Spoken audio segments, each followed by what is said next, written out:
तुझा काय करेल? वध करेल, वध करेल, वध करेल. कंस खाली उतरला, कमरेची तलवार काढली, देवकीचे केस धरले, मारण्यासाठी निघाला. हात धरला वसुदेवानं, मारता येणार नाही तुम्हाला. का? हिचा नवरा आहे मी, हिच्यासोबत माझं कन्यादान झालंय, पाणीग्रहण झालंय, हिचं संरक्षण करण्याचं माझं काम आहे. तुम्हाला मारता येणार नाही हिला. आणि लक्षात घ्या, आता जर तुम्ही मारला तिला, इतिहास तुमचं चांगला म्हणून नाव घेईल का? कंस म्हणला हो, कारण का भरोसा आहे जास्त, घेणार नाही नाव चांगलं. तुमच्या बहिणीच्या हाताला मळवट आहे, पायाला मळवट आहे, कपाळाला मळवट आहे, मांगल्यक सगळे चिन्ह आहेत, मंगळसूत्र बांधलेलं आहे, एवढ्या चांगल्या अवस्थेमध्ये तुम्ही बहिणीला मारणार? कंस म्हणला बरोबर आहे की, चुकी झाली. आकाशवाणीनं काय सांगितलंय? ही मारणार आहे का तुम्हाला?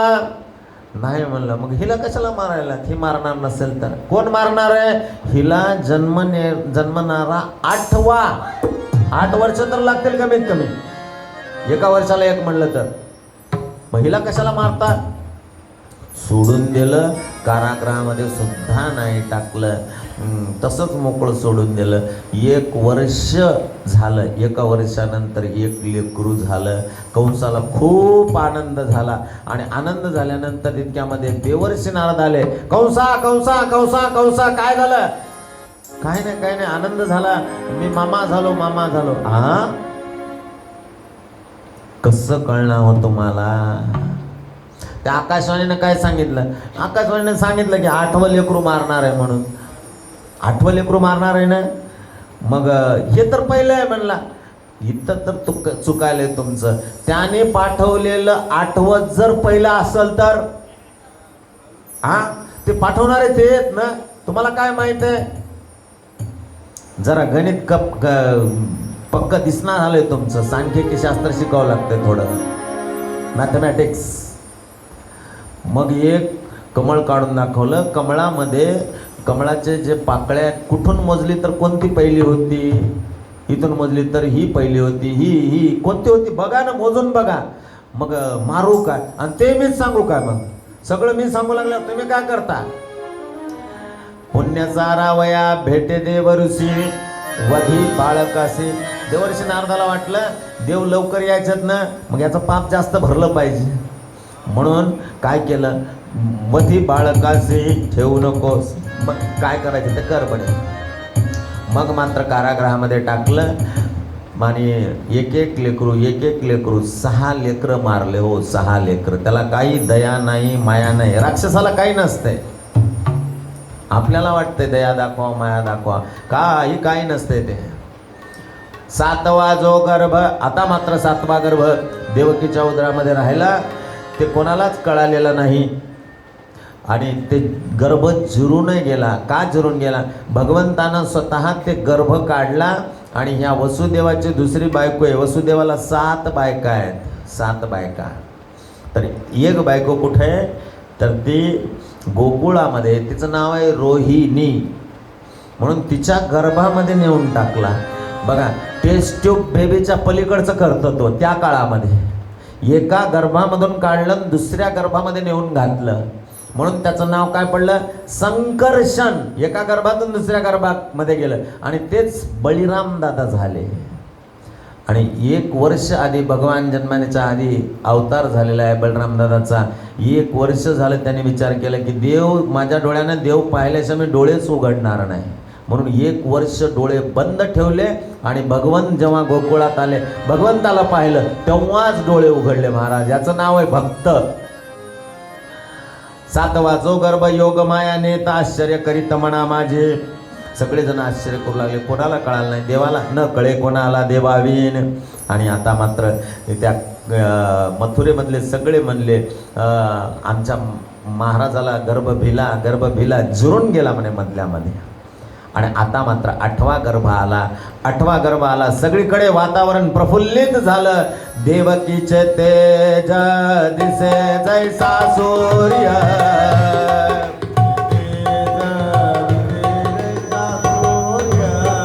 देवकीचे तेज दिसे जैसा सूर्य.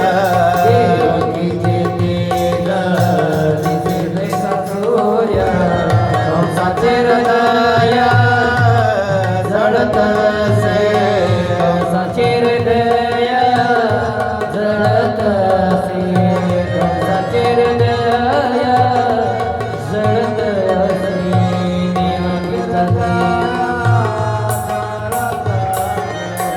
देवकीचे तेज जैसा सूर्य देवकीचे तेज दिसे जैसा सूर्य देवकीचे तेज दिसे जैसा सूर्य.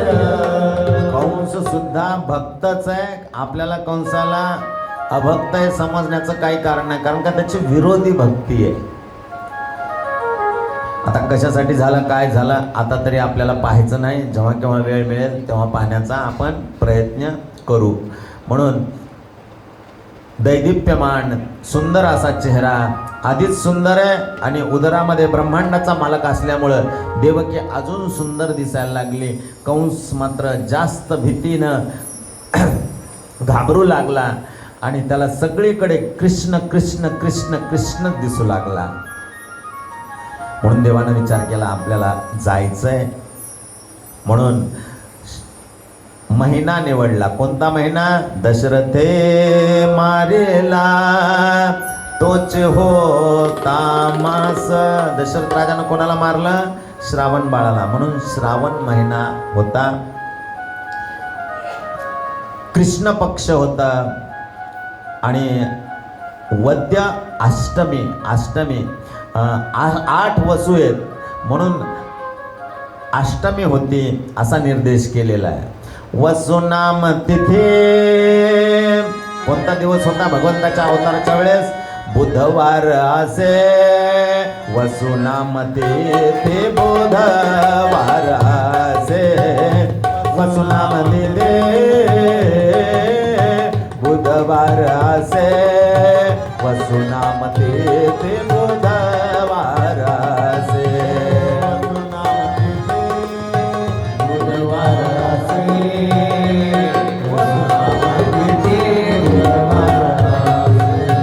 वसुनामते बुधवार असे वसुनामते बुधवार.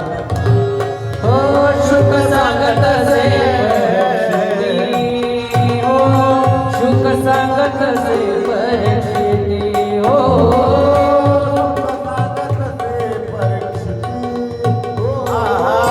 शुक सांगत असे परीक्षिते.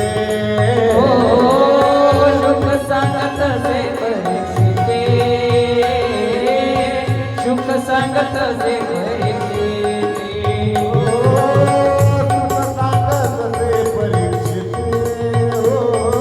शुक सांगत असे परीक्षिते. असे वसुनामती बुधवार असे वसुनामती बुधवार असे वसुनामती बुधवार असे.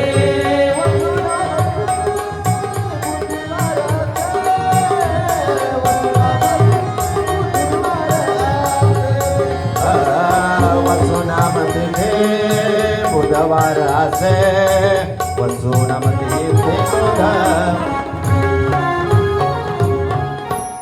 सगळे जण प्रसन्न झालेत. वसुनाम वसु म्हणजे अष्टवसू आहेत म्हणून अष्टमी होती. बुधवारचा दिवस होता. रोहिणी नक्षत्र. नक्षत्र रोहिणी आहे. 2 प्रहर रात्र म्हणजे रात्रीचे 12 वाजलेले आहेत. शुक सांगत असे परीक्षिती आणि सगळे जण प्रसन्न आहेत. भक्ताचे हृदय प्रसन्न आहेत. नद्या प्रसन्न आहेत. नद्या का प्रसन्न आहेत? त्यांना वाटलं की आपलं पोल्युशन आता काढून टाकणार आहे. बघा सगळं पोल्युशन झालं होतं. आता जसं झालं तसंच झालं होतं. आकाशामध्ये पोल्युशन झालं होतं. आकाश प्रसन्न आहे. त्याला वाटलं की आता भगवान येणार आहेत. वारं प्रसन्न झालं. का?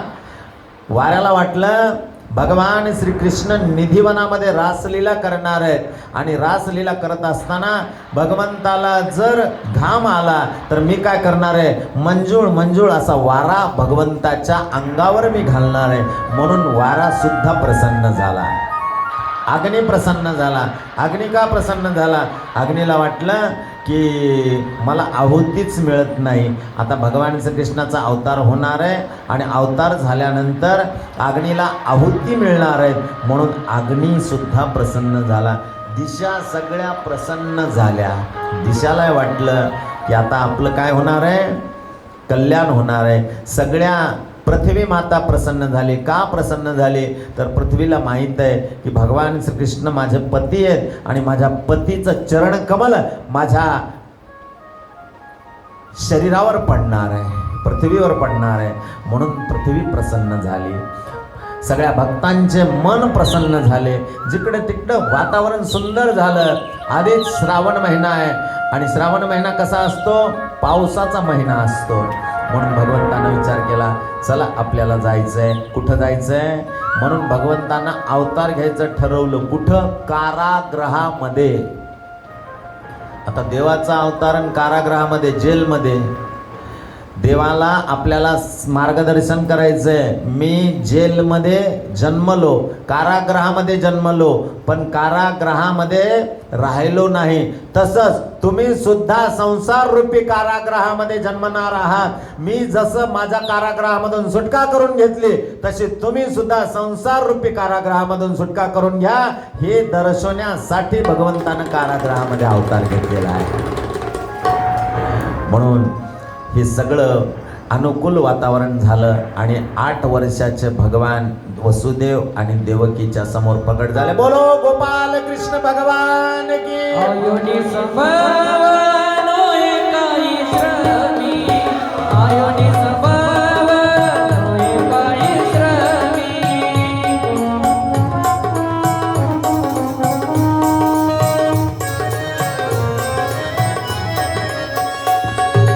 नामयाचा स्वामी प्रगटला, नामयाचा स्वामी प्रगटला.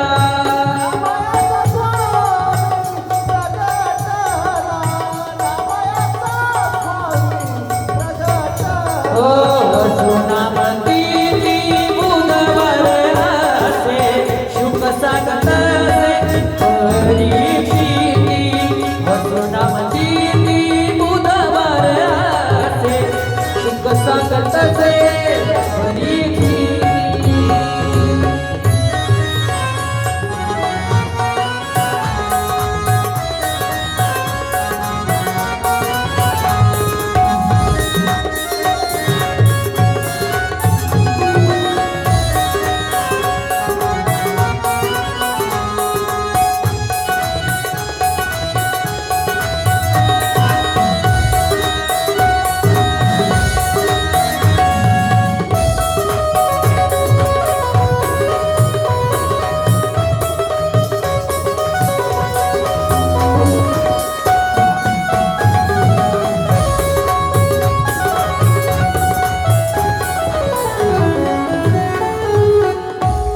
बघा, मागच्या अधिक महिन्यामध्ये श्री द्वारकाधाम या ठिकाणी कथेचे यजमान आहेत आणि माझ्या माहितीप्रमाणे या महिन्यामध्ये रिटायर होणार आहेत. ते झाले का, बरोबर. तर रिटायर झाल्या झाल्या जीवनामध्ये त्यांनी पहिला दिवस, आजचा पहिला दिवस आहे, कथेमध्ये चाललेले. जोरदार टाळ्या. PSI, माझी PSI म्हणावं लागेल आता, श्री जगदीशराव कुलकर्णी. द्वारकेला अतिशय भव्य दिव्य अशी कथा त्यांच्याकडून मागच्या अधिक महिन्यामध्ये झालेली आहे.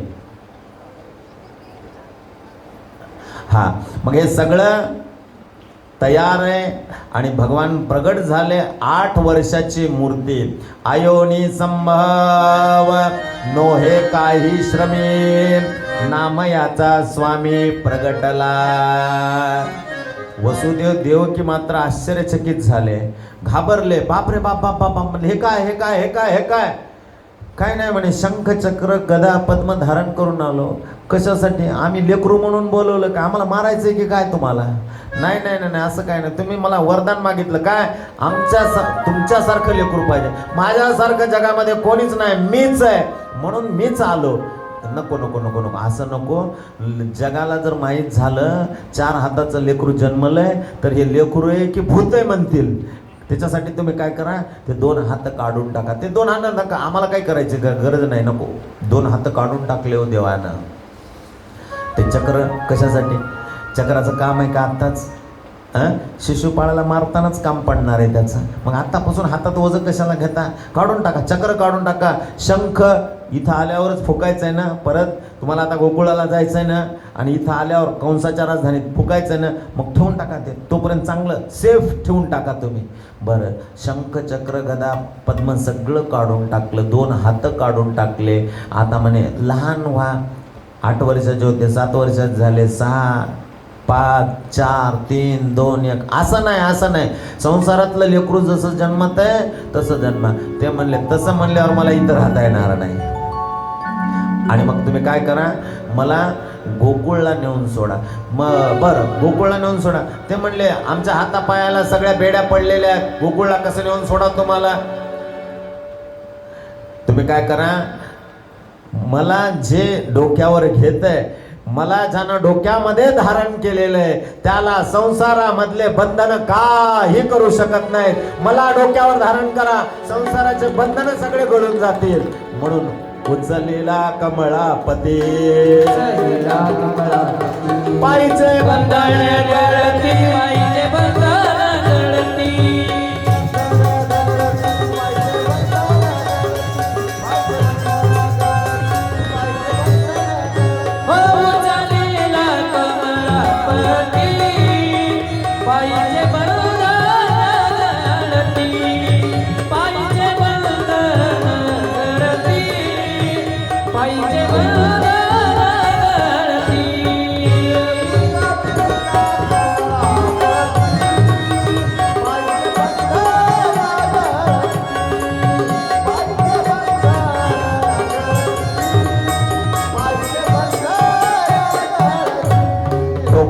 घेतलं आणि घेतल्यानंतर रात्रीची वेळ आहे, धो धो धो धो धो धो धो धो पाऊस पडायला आहे. यमुनेमध्ये गेले, गडगड गडगड गडगड गडगड आभाळ, आवाज आहे, लख लख लख लख लख विजा चमकतात. वसुदेव यमुनेच्या पाण्यामध्ये प्रवेश केला. गुडघ्या इतकं पाणी, मांड्या इतकं पाणी, कमरे इतकं पाणी, इथपर्यंत आलं, इथपर्यंत आलं, इथपर्यंत आलं. देवानं विचार केला, मी माझ्या बापाच्या डोक्यावर आहे आणि बाबाच्या डोक्यावर असताना जर माझ्या बापाच्या नाकातोंडामध्ये पाणी गेलं तर सगळं जग म्हणून काय आपिशी पोरग जन्मलं. म्हणून भगवंतानं आपल्या डाव्या पायाचा अंगठा बाहेर काढला आणि बाहेर काढला तर ही यमुना माता भगवंताच्या दर्शनासाठी उतावीळ झालेली होती आणि तिला भगवंताला काही सांगायचं होतं. भगवंतानं डाव्या पायाचा अंगठा लावल्या लावल्या यमुना माता दुभंगली आणि वसुदेव तिकडे गेले. आता काही काही सुंदर चिंतन सांगितलंय. ह्या यमुनेनं नुसती वाट दिली असली तरी चाललं असतं ना, दुभंगायची काय गरज आहे हो? तर त्याच्यावर समाधान सांगितलंय की यमुना माता ही भगवंताची पत्नी आहे आणि यमुना मातेला वाटलं आपल्या हृदयातलं जे काय दुःख आहे, शल्य आहे, ते आता मोकळं करण्याची वेळ आलेली आहे. म्हणून आपल्या पतीच्या समोर करायला काही हरकत नाही. म्हणून आपल्या हृदयामध्ये काय शल्य आहे तर तिला सांगायचं होतं की माझ्या पाण्यामध्ये कालिया नावाचा नाग आहे, विषारी आहे, त्यानं सगळं पाणी विषारी पोल्युशन केलेलं आहे आणि तुम्हाला काय करायचं आहे, त्याला हाकलून द्यायचं इथून. म्हणून यमुना मातेनं आपलं हृदय मोकळं केलेलं आहे, आपलं पोट उघडं केलेलं आहे. आणि म्हणून भगवान वसुदेव गेले यमुनेच्या पहिलं तीरावर गेले, गोकुळामध्ये गेले. गोकुळामध्ये ह्या यशोदेला एक मुलगी झालेली आहे. पहाटेचे 4 वाजलेले आहेत आणि एक मुलगी झाली. ती मुलगी घेतली, जशाला तसे हे इकडं परत आले. आणि तिकडं मात्र नंदबाबाची एक बहीण आहे, तिचं नाव आहे सुनंदा आहे. आणि तिनं पाहिलं वहिनीच्या जवळ सुंदर बाळ, लख लख लख प्रकाश त्या खोलीमध्ये आहे की काय की असं वाटायलंय. आणि ती पाहते, डोकावून पाहते आणि तिनं जोरात सांगितलं सगळ्याला, ओ नंद घरा नंद भयो जय कन्हैया लाल की, नंद घरा नंद भयो जय कन्हैया लाल की,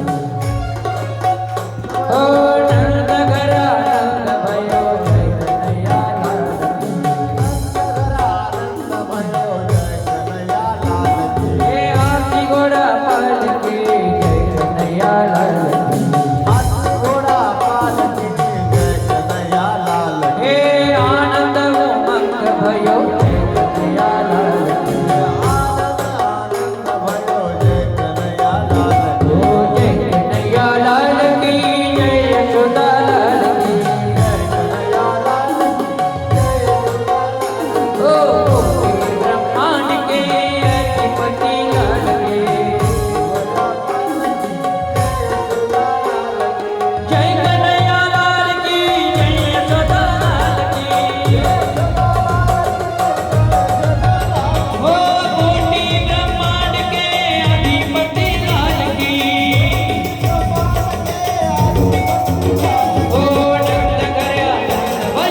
हो अष्टमीच्या रात्री नैवेद्याच्या गाठी गोकुळ अवतरले गोडे हसू गालात नाचू गावतालात पैंजण थरथरले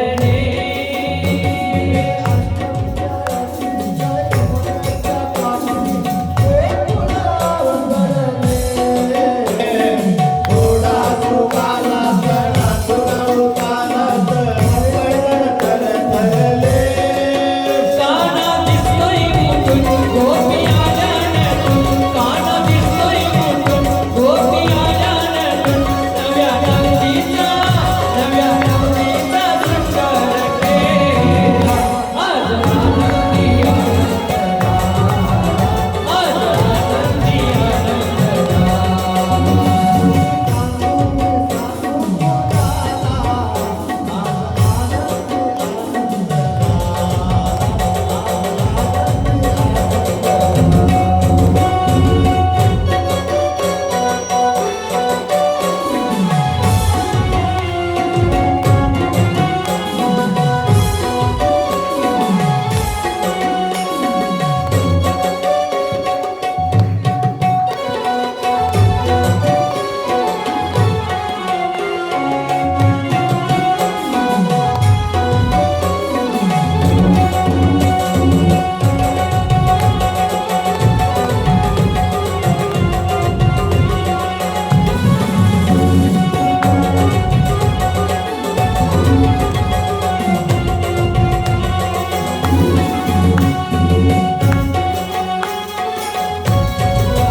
हो मूर्ती अशी साजरी ग ओठावरी वासरी भुंगले सुरा संगती कुणी म्हणा गोविंद कुणी म्हणा गोपाल कानाला नागरी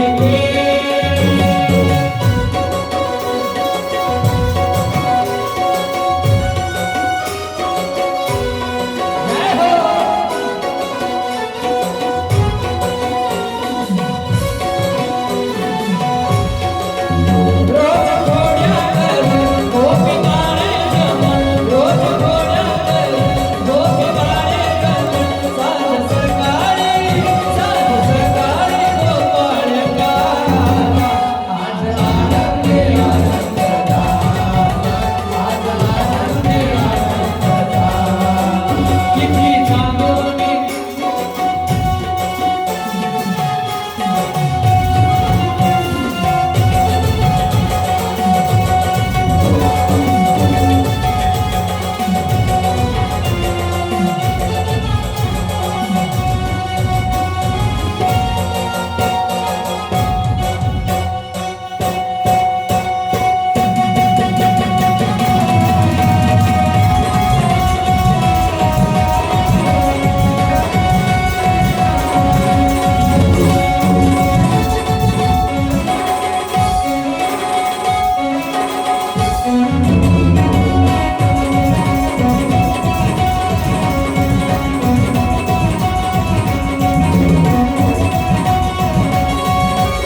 भगवान की. म्हणून सगळ्या गोकुळामध्ये आनंदही आनंद झाला. गुडिया तोरणे करते कथा गाते गाणे. गोकुळीच्या सुखा अंत पार नाही लेका. बाळकृष्ण नंदा घरी आनंदल्या. नरनारी सगळीकडे आनंद आहे आनंद आहे. इकडं जी मुलगी नेली होती ती मात्र सकाळी सकाळी उठली. कंसाला कळालं. कंसानं मारण्याचा प्रयत्न केला. हातीची निष्ठुनिया गेली आणि तिनं देवीचं रूप धारण केलं. तिनं सांगितलं तुला मारणारा मला जन्मलेला आहे. भगवंतानं अनेक अशा खोड्या हळूहळू हळूहळू हळू या गोकुळामध्ये करायला सुरुवात केलेली आहे. तळवे तळहात तळहात टेकीत डाव्या गुडघ्याने गुडघ्याने रांगत.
कृष्ण भगवान की. हा, वृंदावनमध्ये आपण खूप आनंद घेतलेला आहे. आता मात्र आपली वेळ संपलेली आहे. तरी पण थोडंसं सांगून पुढं जायचं आहे. भगवंतानं पुतण्याचा वध केला. त्याच्यानंतर भगवान वृंदावनामध्ये गेले. वृंदावनामध्ये गाई, गोपाळ आणि सौंगडी यांच्यासोबत भगवंताने सुंदर लीला केलेली आहे. आणि ती लीला म्हणजे काल्याची लीला. भगवंतानं सगळ्यांना काला दिला. उपजवनिया पुढती येऊ, काला खाऊ दही भात, हळूहळू चाला कोणी कोणाशी न बोला, आजी देतो पोट भरी पुरे मनाल तोवरी. काल्याची सुंदर लीला केली. आणि त्याच्यानंतर भगवंतानं कालिया नाग चीरहरणाची लीला केली. केशी नावाच्या दैत्याला मारलं. आणि त्याच्यानंतर भगवंतानं विचार केला की आपण गोपिकाला वचन दिलेलं आहे. कोणतं वचन? मी तुम्हाला शरदचंद्र पौर्णिमेच्या दिवशी बोलवतो. म्हणून सुंदर बासरी वाजवली. आणि बासरी वाजवल्यानंतर सगळ्या गोपिका आल्या. आणि आल्यानंतर भगवंतानं विचारलं की तुम्ही कशा काय आलात? रात्रीची वेळ आहे. रात्रीच्या वेळी स्त्रीनं बाहेर फिरायला जाऊ नये, तुम्ही तर जंगलामध्ये आलात. म्हणून सुंदर संवाद आहे भगवंताचा. आणि भगवंताने सांगितलं, पतिव्रता धर्म सगळं समजून सांगितला. त्या गोपिकाने सांगितलं, महाराज तुम्ही आम्हाला सगळं पतिव्रता धर्म सांगता. आमच्या घरी जे पती आहेत की नाही, ते पती कशाचे आहेत? या शरीराचे पती आहेत. आणि ह्या शरीराला आतापर्यंत किती पती झाले आम्हाला माहित नाही, परंतु तुम्ही जे आमच्या समोर आहेत ना, सगळ्या जगताचे पती आहेत. आणि आम्हाला तुम्ही पाहिजेत. या शरीराला आजपर्यंत झालेले पती नको आहेत आम्हाला. म्हणून आमचं मन आता संसारातून सगळं संपलेलं आहे. आम्हाला काय पाहिजे? तुम्ही बासरी वाजल्यामुळं आम्ही कुठं आलो, नाहीतर आम्हाला यायचं नव्हतं.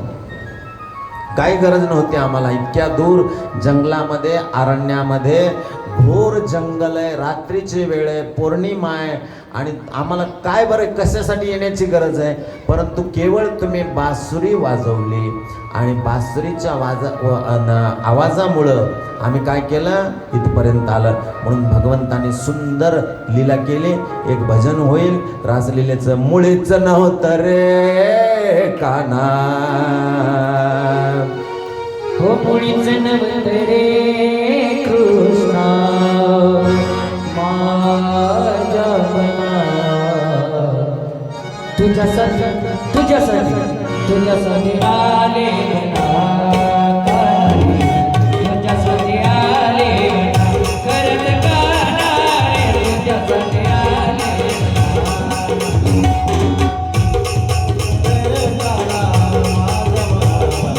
मुळीच नव्हतं रे काना माझ्या मना.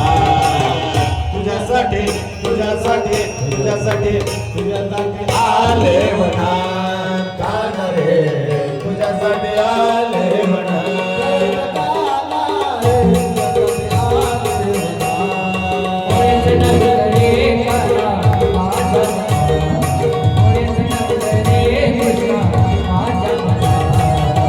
तुझ्यासाठी तुझ्यासाठी तुझ्यासाठी आले म्हणा,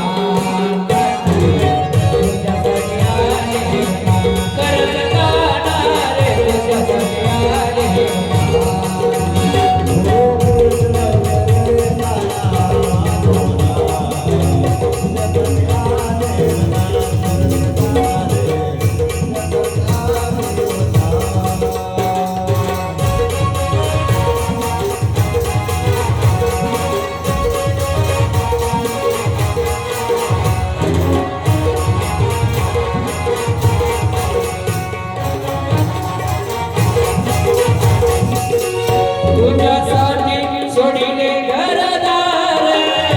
तुझ्यासाठी सोडिला संसार,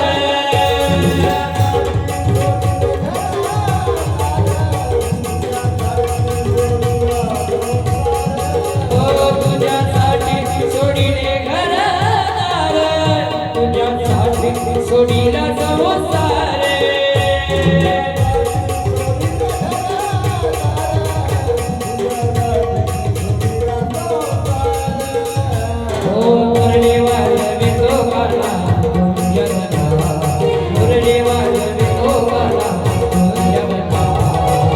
तुझ्यासाठी तुझ्यासाठी आलो म्हणा काना रे तुझ्यासाठी आले म्हणा काना रे तुझ्यासाठी आले म्हणा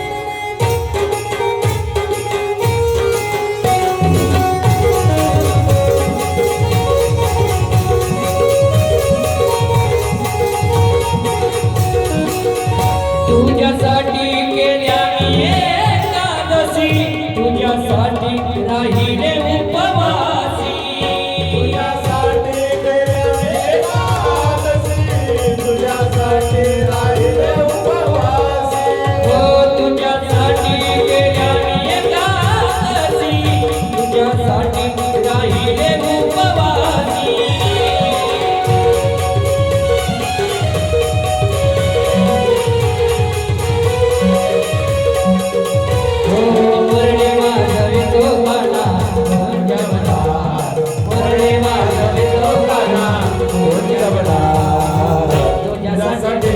तुझ्यासाठी आले म्हणा काना रे तुझ्यासाठी आले म्हणा काना रे तुझ्यासाठी आले म्हणा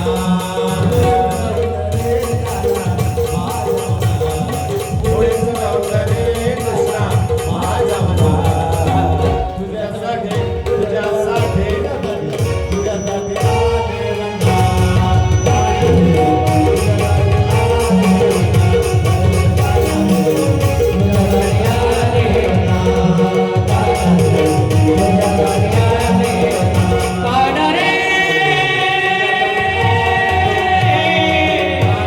तुझ्यासाठी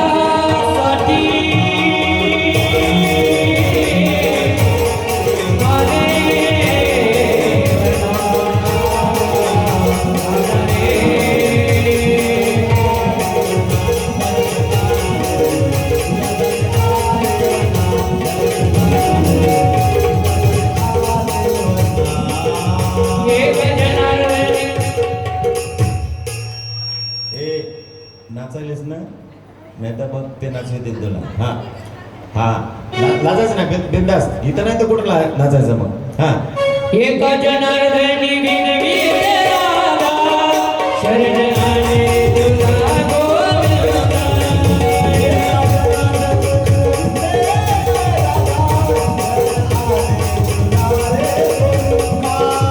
एक जनार्दनी विनवी राधा शरण आले तुला गोविंदा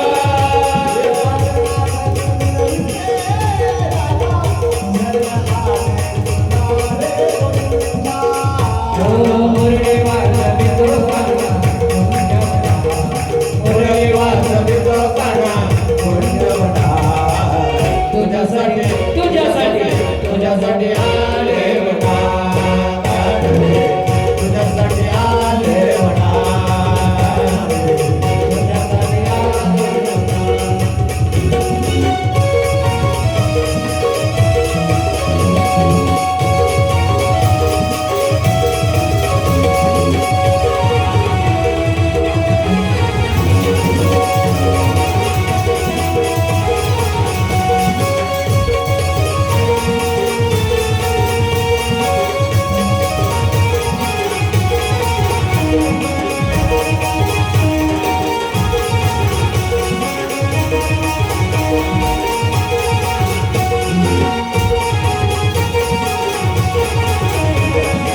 भगवान की. सगळे नृत्य करण्याच्या नावाने टाळ्या वाजवा. साक्षी जरा लाजायचं नाही देवाच्या समोर. ठीक आहे, पहिलं पुराण आहे. हळूहळू हळूहळू सुंदर नृत्य येते तिला, पण पुढे नाचेल, थोडं लाजायली थोडी. म्हणून भगवंतांना अशा सुंदर या वृंदावनामध्ये लीला केल्या आणि भगवंताचं जे चरित्र आहे अतिशय गोड आहे. ऐसा नाटकी हा कृष्ण मुरारी. भगवंताच्या या कोड्याचं वर्णन जेवढं करावं तेवढं कमी आहे. म्हणून आता आपण रामचंद्र भगवंताच्या चरित्राचं स्मरण केलं, भगवान श्रीकृष्णाच्या चरित्राचं स्मरण केलं. हे सगळे अवतार भगवान श्री विष्णूचे अवतार आहेत.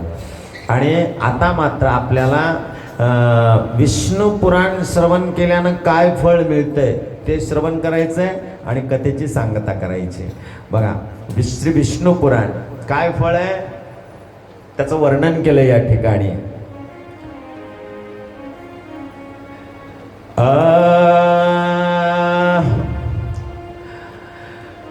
सर्व स्वरूपो रूपवर्जितः भगवान कीर्तितो विष्णु रत्र प्राप प्रणाशनः. बघा, ऐकून घ्या नीट. काय फळ आहे? तुम्ही 7 दिवस झालं श्री विष्णू पुराण ऐकलेलं आहे. पहिलं फळ सांगितलं, यज्ञामध्ये अवभृत स्नान केल्या जात आहे. बघा, अश्वमेध यज्ञामध्ये अवभृत, यज्ञ समाप्त होण्याच्या आधी यजमानाला काय करायला लावतात? पुरोहित अवभृत स्नान करायला लावतात. हे विधीनुसार स्नान आहे, ते करायला लावतात. ह्या अश्वमेध यज्ञामध्ये अवभृत स्नान केल्यानंतर जे काय फळ मिळतंय तेच फळ केवळ एकदा विष्णू पुराण ऐकल्यानं मिळतंय. एवढं मोठं फळ विष्णू पुराणाचं आहे. मला वाटतं पहिल्या दिवशीपासून तुम्हाला टाळ्या वाजवायला पैसे लागायले. इतकं मोठं वाक्य वेदव्यास भगवंताचं. माझ्यासाठी टाळ्या नाही वाजवायच्या, त्यांच्यासाठी वाजवायच्या. बघा अजून काय होतंय, त्याचं पुण्य सांगितलंय. मानवस्तदवाप्नोति श्रुत्वै तन्मुनि सत्तम प्रयागे पुष्करे चैव कुरुक्षेत्रे तथार्णवे कृतोपवास प्राप्नोति तदस्य श्रवणान्नरः. 7 दिवस झालं आपण कुठं कथा ऐकायलो? विवेकनगरमध्ये. आपण प्रयागराज तीर्थक्षेत्राला गेलोत काय? अजिबात नाही. पण तिथं गेल्याचं पुण्य सगळ्याला मिळालेलं आहे. किती चांगलं आहे पहा. पुष्कर तीर्थ आहे. पुष्कर म्हणजे काय? राजस्थानमध्ये ब्रह्मदेवाचं एक मंदिर आहे, फक्त एक मंदिर. तिथं प्रायश्चित्त केले त्याने येऊन. या पुष्कर तीर्थामध्ये जाऊन तुम्ही स्नान केल्याचं फळ केवळ विष्णू पुराणाची कथा ऐकल्यामुळे मिळत आहे. त्याच्यानंतर कुरुक्षेत्राला बघा, हे दिल्लीच्या पलीकडे आजही कुरुक्षेत्र आहे, ज्याला आपण हस्तिनापूर म्हणतो. आजही पांडवाचा राजवाडा त्या ठिकाणी पडलेला आहे, पण अस्तित्वात आहे. म्हणून तिथं सुद्धा गेल्याचं फळ मिळतंय. केव्हा? इथं कुरुक्षेत्राला चंद्रग्रहण किंवा सूर्यग्रहण असतंय, अशा वेळी गेलं पाहिजे. तर चंद्रग्रहण आणि सूर्यग्रहणाच्या वेळेस जाऊन आल्याचं, स्नान केल्याचं फळ केवळ श्री विष्णू पुराण ऐकल्यामुळं मिळतंय. आपल्याला समुद्र जवळ आहे का? आपल्या नाही आहे. किती लांब आहे? शक्यतो सगळ्यात जवळ आपल्याला कोणता समुद्र आहे? कोणता आहे? मुंबईचा. मुंबईचा समुद्र आपल्याला सगळ्यात जवळ आहे. जायला किती अवघड आहे? कमीत कमी 12 तास तरी लागतात की नाही? पण शास्त्रानं अशी व्यवस्था करून दिलेली आहे, तुम्ही विष्णू पुराणाची कथा श्रवण करा, समुद्राचं स्नान केल्याचं सुद्धा पुण्य त्याच्यात मिळतंय. बघा, काही काही जणांच्या मनामध्ये थोडा बावळटपणा आहे, समुद्राचं स्नान करावं की नाही, केलंच पाहिजे. ज्ञानोबा रायांनी सांगितलंय जगामध्ये 3.5 कोटी तीर्थ आहेत. आपल्या रोमाच्या मुळाशी एक एक पाप राहतंय. एक एक पाप क्षालन करण्यासाठी एका एका तीर्थाला जायला सांगितलंय. म्हणून जगामध्ये 3.5 कोटी तीर्थ आहेत आणि हे 3.5 कोटी तीर्थ एकदाच समुद्रामध्ये असतात. म्हणून समुद्रामध्ये स्नान केलं की 3.5 कोटी तीर्थाचं स्नान केल्याचं पुण्य मिळतंय. ते केवळ एकदा श्री विष्णू पुराणाचं श्रवण केलं तर मिळतंय. म्हणून जो कोणी ज्याला 1 वर्षापर्यंत अग्निहोत्र नियमानुसार केल्याचं फळ मिळतंय ते केवळ या विष्णू पुराण श्रवण केल्यानं मिळतंय. किंवा ज्येष्ठ शुक्ला द्वादशीच्या दिवशी बघा, या दिवशी विष्णू पुराणामध्ये सांगितलंय गंगा आणि यमुनेमध्ये स्नान करायला सांगितलंय. गंगेचं तरी स्नान करा. बघा, ज्येष्ठ शुक्ला द्वादशी म्हणजे याच वेळेस काय असतंय, आपण जे गंगा दशहरा म्हणतो ते याच वेळेचं असते, द्वादशी असते. तर मथुरेमध्ये तरी असलं पाहिजे, यमुनेचं स्नान केलं पाहिजे, नाहीतर गंगेचं तरी स्नान केलं पाहिजे. आणि गंगेचं स्नान करून यमुनेचं स्नान करून कोणाचं दर्शन घेतलं पाहिजे, भगवान श्रीकृष्णाचं दर्शन घेतलं पाहिजे. म्हणून ह्या ज्येष्ठ शुक्ल द्वादशीला जे कोणी मथुरेमध्ये आहे यमुनेचं स्नान करेल, गंगेचं स्नान करेल, भगवान श्रीकृष्णाचं दर्शन घेईल, त्याचं फळ केवळ आणि केवळ श्री विष्णू पुराण ऐकलं तरी मिळतंय. इतकं मोठं हे विष्णू पुराणाचं महत्व आहे. म्हणून हे पुराण काय काय फळ आपल्याला देणार आहे त्याचं थोडक्यामध्ये वर्णन केलेलं आहे की हे पुराण श्रवण जे करेल त्याला दुःस्वप्न पडणार नाहीत, वाईट स्वप्न पडणार नाहीत, चांगले पडतील. काही काही जणाला कशाचे स्वप्न पडतात आणि स्वप्न कसे असतात हे स्वप्नाचं वर्णन अनेक पुराणामध्ये केलेलं आहे. तर त्यावेळेस आपण त्याचं वर्णन करू. किंवा उद्या 8 तारखेपासून ढवळे परिवारातर्फे आयोजित 18 पुराणाचे ते पण यजमान आहेत या आपल्या कॉलनीमध्ये. काय नाव त्या कॉलनीचं, स्नेहांकित कॉलनी. या ठिकाणी भविष्य पुराणाची कथा आहे 8 ते 14 जून या दरम्यान. आणि त्याच्यामध्ये अधिक विस्तारानं हे सगळं आलेलं आहे. म्हणून दुःस्वप्नाचं नष्ट करणारं आहे, दोषाला नाहीसं करणारं हे पुराण आहे. ज्याला जी इच्छा आहे, बघा, पुराण मला काहीतरी मिळावं म्हणून ऐकू नयेत, रामकथा मला काहीतरी मिळावी म्हणून ऐकू नये. जर देवाच्या जवळ गेलं आणि म्हणलं मला काहीतरी दे, त्याला कळत नाही का तुला काही नाही द्यायचं ते, याचा अर्थ आपण त्याला सांगतो म्हणजे ते आपल्यापेक्षा वेडा आहे असा अर्थ. ते तर सर्वज्ञ आहे, तुम्हाला काय पाहिजे त्याला माहित आहे ना, मग त्याला मागून कशाला परेशान व्हायचं. म्हणून त्याला काही मागायचं नाही. पुराण मी सांगतो, पुराणानं मला इतकं मोठं केलेलं आहे, इतकं मोठं केलेलं आहे, 0 मध्ये होतो मी, मला हिरो केलेलं आहे पुराणानं. अजून काय पाहिजे. मग मला पुराणानं एवढं दिलं, तुम्ही जर श्रवण केलं तुम्हाला का बरं देणार नाही, देईल, फक्त श्रद्धा पाहिजे.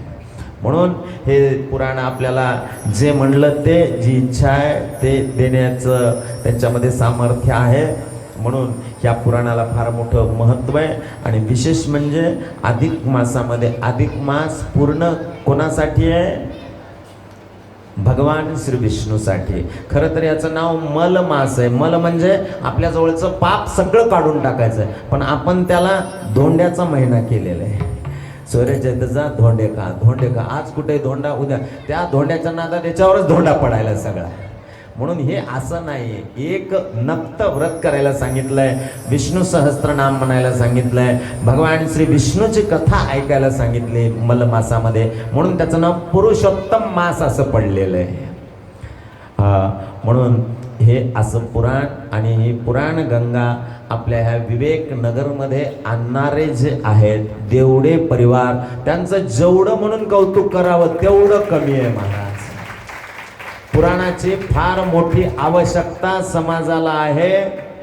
आणि पुराणामध्ये गुप्त माहिती तुम्ही 7 दिवस झाला आता ऐकला, काय काय पुराणामध्ये किती गुप्त माहिती आहे आणि ती आपल्या जीवनामध्ये किती महत्वाची आहे. आपलं जीवन सुधारण्यासाठी ही पुराण रूपी गंगा आपल्या जवळ आलेली आहे. म्हणून देवडे काकून श्री जगन्नाथपुरी धाम या ठिकाणी हे संकल्प केलेला होता आणि त्या संकल्पाची सुरुवात विवेक नगर मधून झालेली आहे. तेही हनुमंतरायाच्या चरणाच्या जवळून झालेली आहे. म्हणून पुढे अजूनही पुराण होणार आहेत. आपण सगळ्या तारखा वगैरे त्याच्या सांगितलेल्या आहेत आणि ही श्री विष्णू पुराणाची कथा आपण श्री भगवंताच्या चरणावर समर्पित करून याच ठिकाणी सेवेला आपण काय करू, पूर्णविराम देऊ. हरये नमः, हरये नमः, हरये नमः.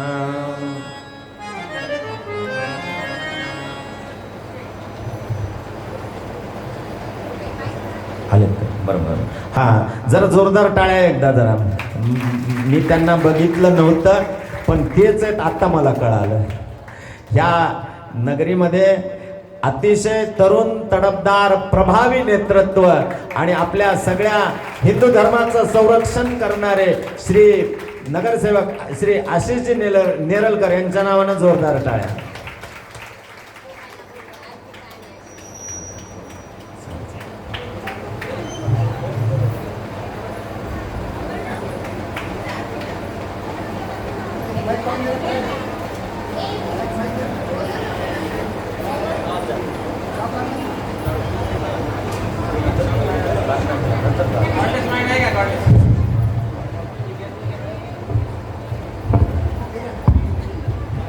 दस्ती धरू द्या.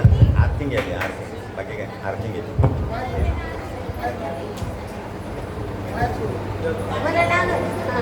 तू माझ्यासोबत या ठिकाणी आधी व्यासपीठाची विनंती मागून किंवा व्यासपीठाला नम्र विनंती मागून त्यांच्या परवानगीने आमच्या विवेकनगरमधील आशिष नेरलकर हा नगरसेवक म्हणून उभा होता आणि 4,500 मतांनी हा निवडून आलेला आहे. त्यामुळे त्याचं स्वागत मी, माझा मुलगा आणि माझी मुलगी करेल. जावाई पण आलेले आहेत आणि ते पण करतील. म्हणून त्यांनी त्याचं स्वागत आपल्याला करायचं आहे. तर असेच त्याला पदोपदी उन्नती मिळो आणि त्याचं खूप खूप खूप खूप खूप कल्याण हो, हीच आमची विनंती आहे. तर हा विवेकनगरचा आमचा राजा आहे. विवेकनगरचा हा आमचा राजा आहे आणि माझा हा मानलेला मुलगा आहे. मानस पुत्र आहे, काही काळजी करू नका काकू, तुम्ही काही काळजी करू नका. राजा म्हणजे आपण राजा म्हणतो ना, लहान पोराला राजा, तसा राजा आहे बरं.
आपल्या रोज प्रसाद सेवा देणाऱ्या, रोजची एकही दिवस त्यांची प्रसाद सेवा चुकलेली नाही आहे आणि रोज प्रसाद सेवा देणाऱ्या ज्योती चौधरी यांचा आज वाढदिवस आहे. म्हणून त्यांचं स्वागत करायचं आहे. त्यांनी इकडे या. काका आहेत ना? काका नाही.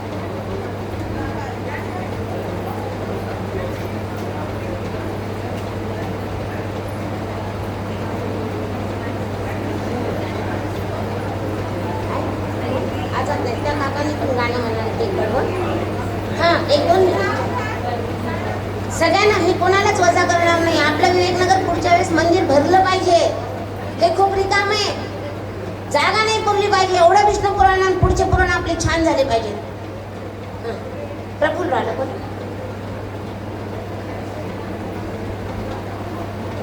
यांचं स्वागत माझी जावाई प्रफुल्लराव शिरडकर हे करतील आणि मुलगी अंजुताई. अंजू ये उठ.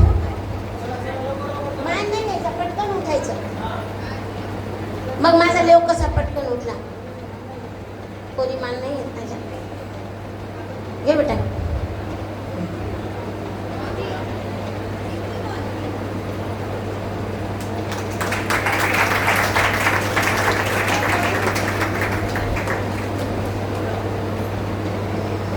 श्री कुलकर्णी या हो. त्यांना बोलव. मला शॉर्ट टाकायचं. हो. काहीच होत नाही. आर्थिक आहे. तुम्ही या ना. ते कोणत्या ह्याच्यावर काय झालं ते सांगा. कुलकर्णी आणि त्यांच्या सौभाग्यवती दोघाला इकडे बोलवतो. कुलकर्णीची पोलीस खात्यामध्ये आत्तापर्यंत 39 वर्षाची त्यांची 39 वर्ष त्यांनी सेवा केलेली आहे. आणि आज योगायोग आपल्या कथेच्या सांगतेला सपत्नीक ते हजर आहेत. मी महाराजाला विनंती करतो की त्यांचा या ठिकाणी स्वागत करा. आणि हे म्हणजे आशिषचे आपल्या जावाई आहेत, हे विसरू नका.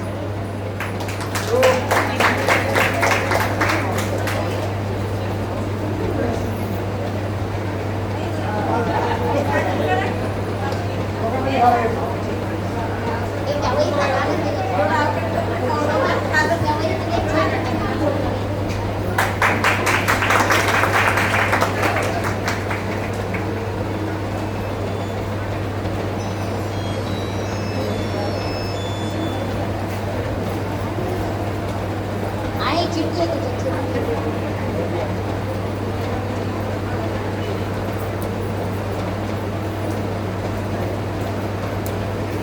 खरं कौतुक करावं असं वाटतं मला. चौधरी काका आणि सुभाषराव पाटील आणि सुंदर प्रकारे नृत्य केला.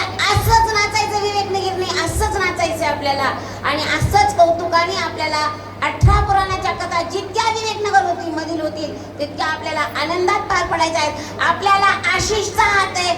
आपण सगळे चांगल्या प्रकारचे आहेत. आपण सगळे सुशिक्षित आहोत. आपल्याला विवेकनगरला कुठल्याही गोष्टीची कमी नाही आहे. विवेकनगर हे विवेकच राहावं. आणि अशा पद्धतीनं आपल्याला या काकांनी इतकं सुंदर नृत्य केलेलं आहे. खरंच कौतुक आहे. एक काका आहे 74 वर्षाचे, जे सुभाष पाटील आहे त्यांनी 74 वर्षाचे नागिनीचा डान्स केला. हो नागिनीचा काय सांगावं तुम्हाला. आणि चौधरी काकांनी सुद्धा उठवल्याबरोबर उठले. असा उत्स्फूर्त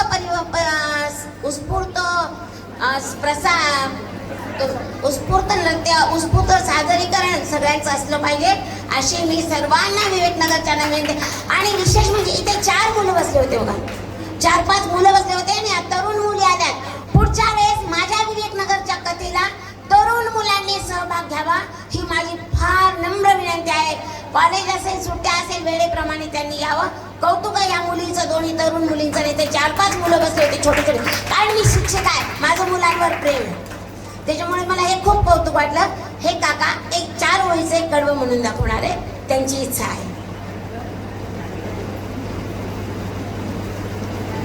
सर्वप्रथम परमेश्वराचे वंदन करतो, महाराजाला वंदन करतो आणि या विवेकनगरच्या सर्व धार्मिक कार्यकर्त्यांना नमस्कार करतो. मला इथे खरंच संधी मिळाली.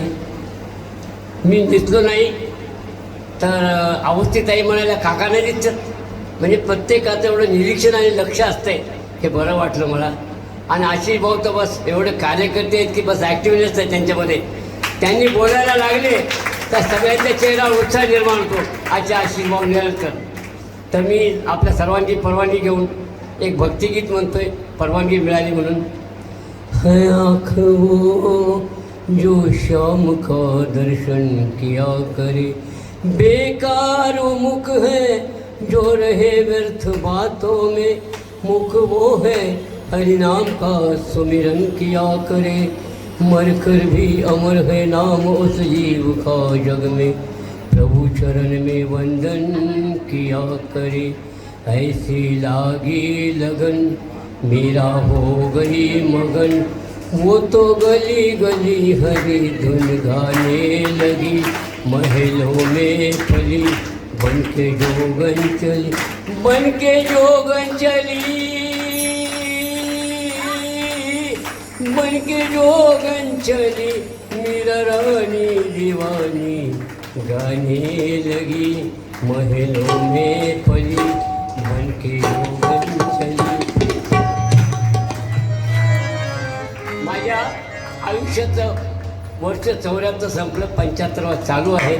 आणि विशेष म्हणजे मी कुठल्याही प्रकारचं व्यस्त नसल्यामुळं परमेश्वराची कृपा ऐकण्याचे संस्कार म्हणून मी आज तुमच्यासमोर उभा आहे. धन्यवाद.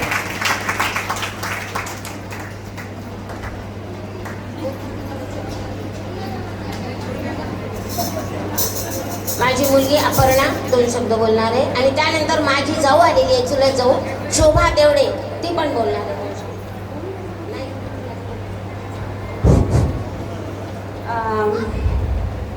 नारायण महाराजांना नमस्कार करून आणि तुम्हाला सगळ्यांना वंदन करून 2 शब्द आईबद्दल होते. मला फार हे बोलणं ते जमत नाही, तुम्ही नाच पाहिला आहे माझं, त्याच्यातच सगळं असतं माझं.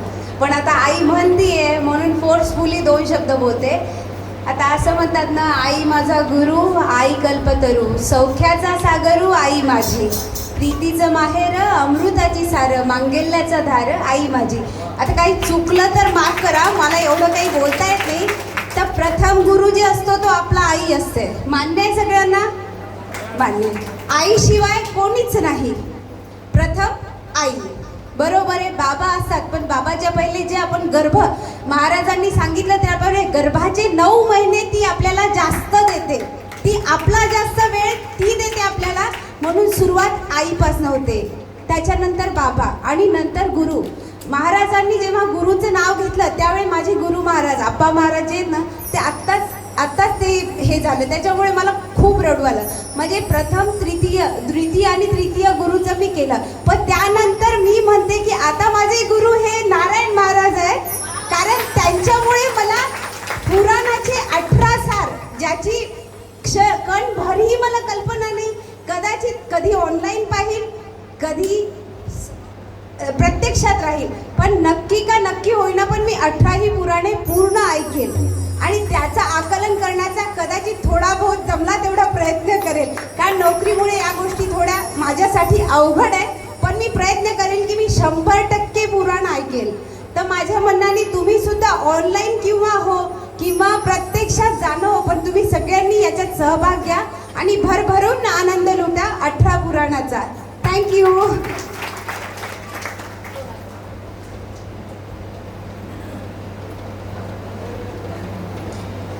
प्रथम महाराजांना नमस्कार आणि इथे बसलेल्या सर्व मंडळींना माझा नमस्कार. हा विष्णू पुराण ऐकण्याचं जे आपल्याला संधी मिळालेली आहे, तर माझ्या जाऊबाईचं कौतुक करावं तेवढं कमी आहे. एवढ्या वयात सुद्धा आतापर्यंत इतका उत्साह, प्रत्येक गोष्टीत कोणतंही घरात आमच्या कार्य असो काही असो पहिल्यांदा धावून येणार, त्या कुठल्याही सुखदुःखात त्या सहभागी होणार. आणि मला जर कुठलं काही आज जरी कोणती काही अडचण आली, काही जरी माहीत नसत, मी पहिल्यांदा माझ्या जाऊबाईला विचारते की शिलावहिनी आपल्या घरामध्ये कोणतं कार्य आहे, कसं काय करायचं काही नाही. मग पूर्ण मार्गदर्शन त्यांनी मला आत्तापर्यंत केलेलं आहे. जवळपास आज माझ्या लग्नाला 37-38 वर्ष झालेले आहेत. मी त्यांच्या मार्गदर्शनापर्यंत आत्तापर्यंत चालत आलेली आहे. आणि त्यानंतर हे पुराण जे लावलेलं आहे, त्यांच्या मनामध्ये जी जिद्द आलेली आहे ती जिद्द त्याने पूर्णच करणार. आणि सहजच घरी बोलता बोलता म्हणले, मला 18 पुराण लावण्याची खूप इच्छा आहे. मी म्हणलं, शिलावहिनी फक्त तुमच्या मनात यायला उशीर आहे म्हणलं. तुमच्या मनात आलेल्या गोष्टी सगळ्या तुम्ही बरोबर करून दाखवता, कुठंच कमी पडणार म्हणलं तुम्ही कशातही. आणि हा जो योग आलेला आहे ते माझ्या जाऊबाईकडून आलो आहे.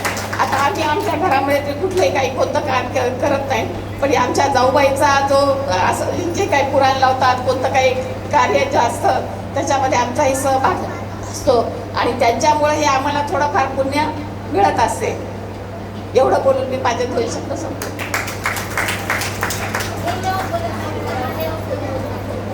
तो एक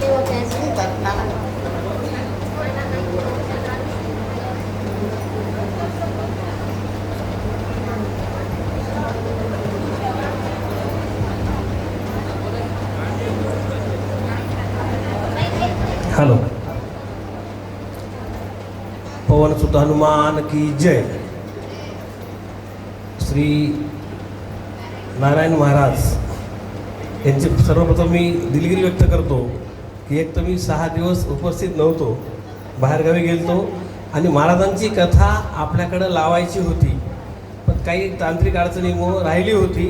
पण काकूने मला शब्द दिला की आपल्याला महाराजांची शिवपुराण कथा लावायची, त्याच्यामुळं आपण म्हणलो बाबा 2 महाराज डबल नको, म्हणजे आधी आणि नंतर, म्हणून आपण तो गॅप दिला.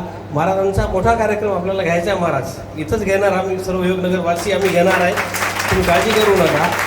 आणि देवडे काकूबद्दल बोलायचं म्हणजे काकूनं जे ठरवलं की ते करणार म्हणजे करणार. काकूचा आवाजच असा आहे की तिथं काही कोणाची टाप नाही, आमच्या कोणाची. काकू म्हणलं तसं आम्हाला ऐकावं लागते, काही विशेष नाही. त्याच्यामुळं काकू तुम्ही कधीही काहीही सांगा, आम्ही सर्व योगनगरवासी तुमच्या सोबत आहोत. तुम्ही जो संकल्प सोडताल त्याच्यामध्ये आम्ही सर्व सहभागी आहोत, तुम्ही काळजी करू नका. आणि महाराज आम्हाला पुन्हा एकदा योगनगरवासियांना संधी द्यावं तुम्ही, आम्ही ते तसं नियोजन लावूत, चालू आहे आमचं.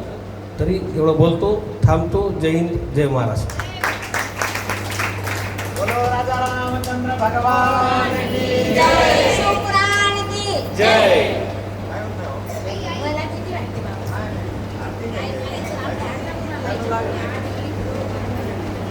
आदरणीय व्यासपीठ, नारायण महाराज, तसंच या ठिकाणी आलेले हे यांना मी जगन्नाथपुरीपासूनच मागणी केलेली आहे. हे जे 3 वादक आहेत ना, त्यांना जगन्नाथपुरीला सांगितले की महाराज हेच पाहिजेत मला, दुसरे नको, म्हणून यांची मागणी मी जगन्नाथपुरीलाच केलेली आहे. आणि हा संकल्प पण जगन्नाथपुरीलाच केलेला आहे. त्या ठिकाणी आता इथं नुसता श्रोता वक्ता चालत नाही, किंवा नुसते 4 नातेवाईक येऊन चालत नाही, तर आपली पुढच्या वेळेस कथा अशी छान व्हावी.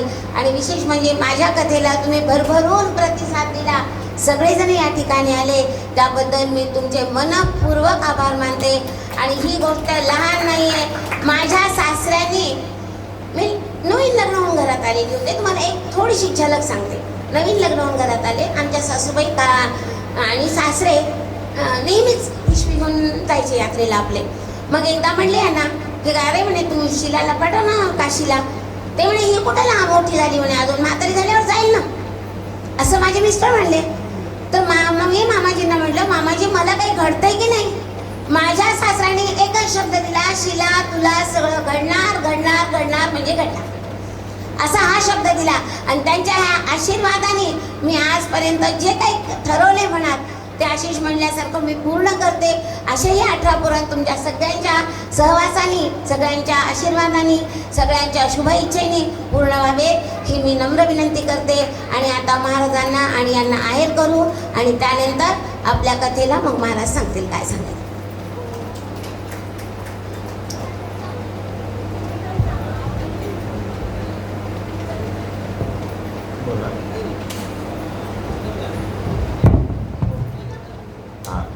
सर्वांना सूचना आहे, फार चांगले नगरसेवक आपल्याला लाभलेले आहेत आणि त्यांच्या नावातच आशिष आहे. नाव आशिष, त्याचा अर्थ काय माहिती आहे का? आशिष देने राम प्रिय जाना. सुंदरकांडामधलं हे रामायणामधलं. काय तर हनुमंतरायाला आशिष म्हणजे काय तर आशीर्वाद दिलेला, आशीर्वाद. तर त्यांच्या नावामध्येच सगळ्या जगाला आशीर्वाद मिळावा, असे चांगले चांगले नेते आपल्याला लाभावेत आणि आपल्याकडून धार्मिक चांगले कामं व्हावेत, हीच भगवंताच्या चरणावर आपण मागणी मागू. आणि आता मात्र रोज कथा श्रवण करायला आलेले आहेत, आज इथे या ठिकाणी जे उपस्थित आहेत यांना लगेच आरती झाल्यानंतर वर आहे ना व्यवस्था सगळी,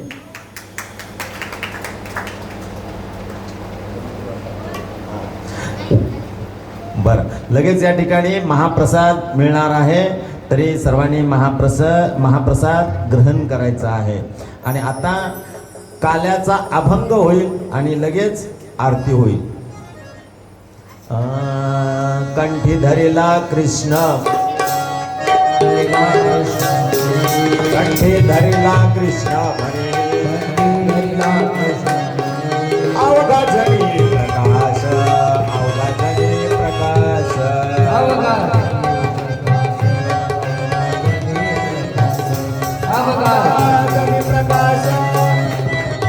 ठेवा. काला वाटू एकमेका, काला वाटू एकमेका, वैष्णवनिका संभ्रम, वैष्णवनिका संभ्रम, वैष्णवनिका संभ्रम, वैष्णवनिका संभ्रम, वैष्णवनिका संभ्रम, वैष्णवनिका संभ्रम. वाकुल्या ब्रह्मादिका, वाकुलिया वाकुल्या ब्रह्मादिका, वाकुलिया ब्रह्मदिका, उत्तम लोका दाखवो, उत्तम लोका दाखवो, उत्तम लोकाला करू, लोकाला करू, लोकाला करू, उत्तम लोकाला करू. काला वाटो एकमेका, काला वाटू एकमेका, वाटो एकमेका, काला वाटू एकमेका, वैष्णवनिका संभ्रम, निका संभ्रम, वैष्णवनिका संभ्रम, वैष्णवनिका संभ्रम, निका संभ्रम, वैष्णवनिका संभ्रम. तुका मने भूमंडळी, तुका म्हणे भूमंडळी, तुका म्हणे भूमंडळी, बळीवीर धाडे, बळीवीर धाडे, बळे वीर गाणे, बळे वीर गाणे. काला वाटू एकमेका, काला वाटू एकमेका, उत्तम लोका दाखवू, उत्तम लोका दाखवू. वैष्णवनिका संभ्रम, वैष्णवनिका संभ्रम, वैष्णवनिका संभ्रम, वैष्णवनिका संभ्रम. दोन्ही हात वर, दोन्ही हात वर. तुकाराम तुकाराम तुकाराम तुकाराम तुकाराम तुकाराम तुकाराम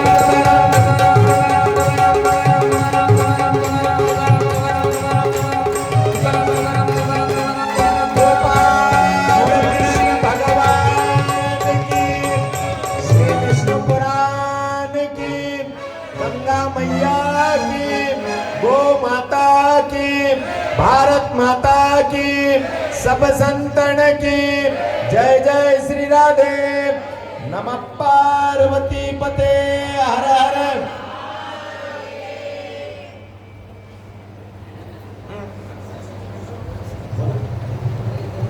हॅलो, या ठिकाणी 87 वर्षाच्या माझ्या चुलत सासूबाई आलेल्या आहेत.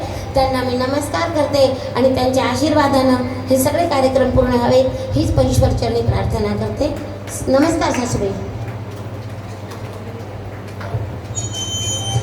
पूजेचं आरतीचं आहे, आरती आणा ना, आहे हातात द्यायचं.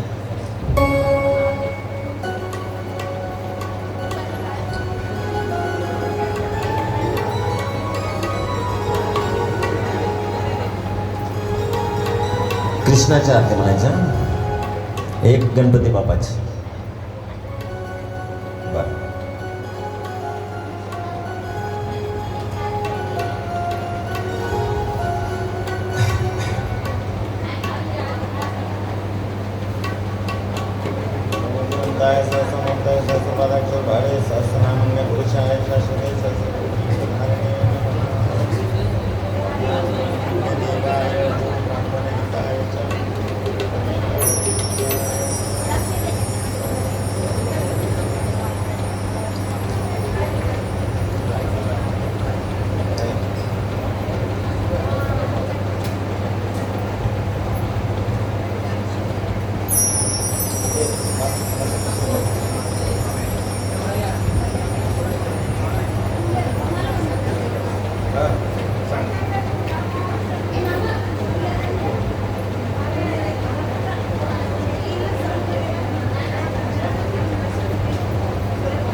थांबा थांबा, आरती होऊ द्या. कोणी गडबड करू नका, कोणी गडबड करू नका.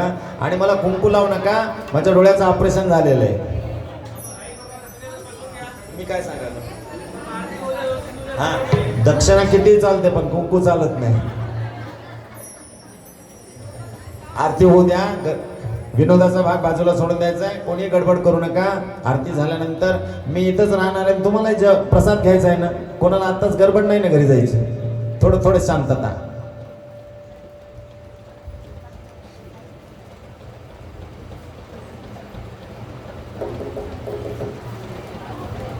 हा काकू, त्यांनी हळद कुंकू वगैरे वाहिलंय. हा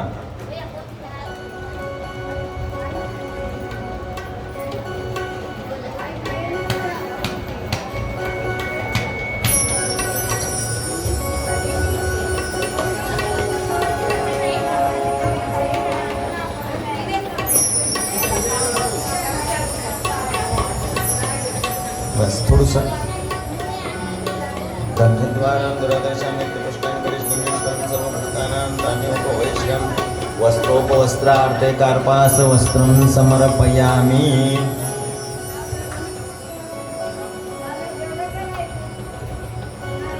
सर्वांनी खाली बसायचं. कोणी उभं टाकायचं नाही. उभं टाकल्यानंतर सर्वांना दिसणार नाही, त्याच्यामुळे खालीच बसा. अस्तु श्रीमंगलानि भवन्तु.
मास असल्यामुळे एक अधिक मासाची आरती म्हणते. जो पुरुषोत्तम तो जग जीवन सर्वागती भरला.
त्याबद्दल त्यांचे सगळ्यांचे मी मनपूर्वक आभार मानते. प्रत्येक कथेला तुम्ही असं सॉरी, माझा थोडा विसर पडला, त्यामुळे मी आधी बोलले नाही, नंतर बोलले. कर्पूरगौरं करुणावतारं संसारसारं पुण्यनिर्वाणं सदा वसन्तं व्रजारविन्दे भवं भवानी वैकुण्ठं दिव्यांबराय जगदम्बराय नमः शिवाय नमः शिवाय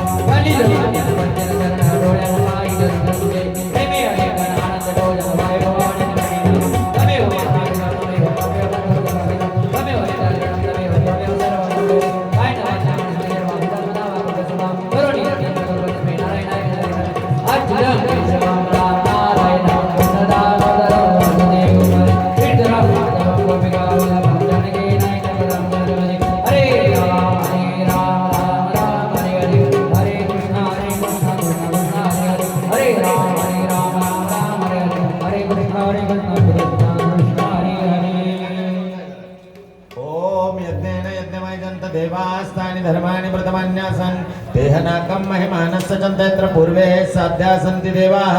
ओम राजाधिराजाय प्रसयत्साहिने नमो वयं वैश्रवणाय कुर्महे.